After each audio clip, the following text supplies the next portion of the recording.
Today we are going to cover a छोटा सा topic that is from current affair. Tamil Nadu opposition to the 3 language policy under National Education Policy 2020. तो क्या हुआ कि तमिलनाडु ने कहा कि हम 3 लैंग्वेज पॉलिसी इम्प्लीमेंट नहीं करेंगे। इसके रिस्पॉन्स में सेंटर ने उनका 573 करोड़ का फंड रोक दिया अंडर द समग्र शिक्षा अभियान। समग्र शिक्षा अभियान इज सेंट्रली स्पॉन्सर्ड स्कीम जिसमें सेंटर और स्टेट का शेयरिंग रेशियो 80:20 कैसा रहता है। आई गेस इतना ही था, आई गेस 60-40 था, हाँ 60-40 रेशियो रहता है। और हिमालयन वाली स्टेट्स का 90:10 का रेशियो रहता है।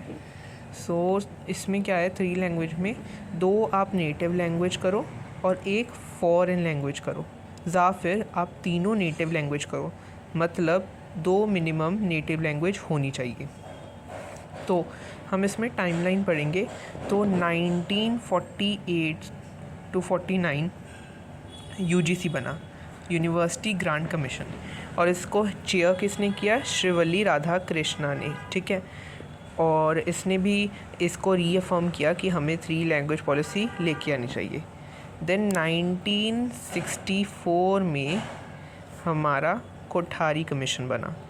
कोठारी कमीशन को हम नेशनल एजुकेशन कमीशन भी कहते हैं, जिसको चेयर डॉक्टर दौलत सिंह ने किया, और इसने भी कहा कि 3 लैंग्वेज पॉलिसी होनी चाहिए।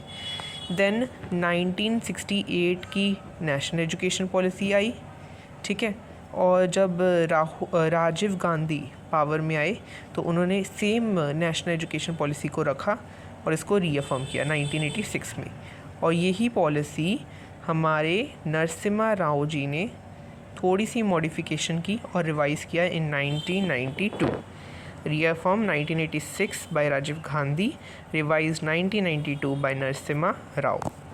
देन 1975 गुजरल कमेटी रिपोर्ट आई। गुजरल कमेटी 1972 में बनी और इसकी रिपोर्ट 1975 में आई।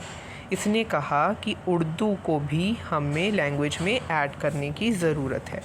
1990 में अली सरदार जाफरी कमेटी बनी और इसने भी सेम बात की कि उर्दू को रखो। और 2020 में नेशनल एजुकेशन पॉलिसी, न्यू वाली पॉलिसी आ गई, जिसने 1968 की पॉलिसी को रिप्लेस कर दिया, और इसमें 3 लैंग्वेज फार्मूला है। तो इसमें एक न्यू स्ट्रक्चर भी है। इसने 1986 की पॉलिसी को रिप्लेस कर दिया। जो पहले 10+2 होता था, अब 5+3+3+4 वाला मॉडल एक्सेप्ट कर लिया गया। 5 में 3 to 8 years, 8 to 11, 11 to 14, 14 to 18, ये एज ग्रुप के बेस पे इन्होंने डिवीज़न की है। सो कुछ प्रोटेस्ट भी हम देखते हैं। तो एंटी हिंदी एजिटेशंस भी हुई 1936 से 40 के बीच में। 1937 में क्या हुआ था कि हमारे एक लीडर थे राजा गोपालाचार्य, उन्होंने हिंदी को मैंडेटरी कर दिया इन स्कूल। तो इसको देख के major opposition party EV Ramaswamy और ऑल लीडर ने इसको अपोज किया।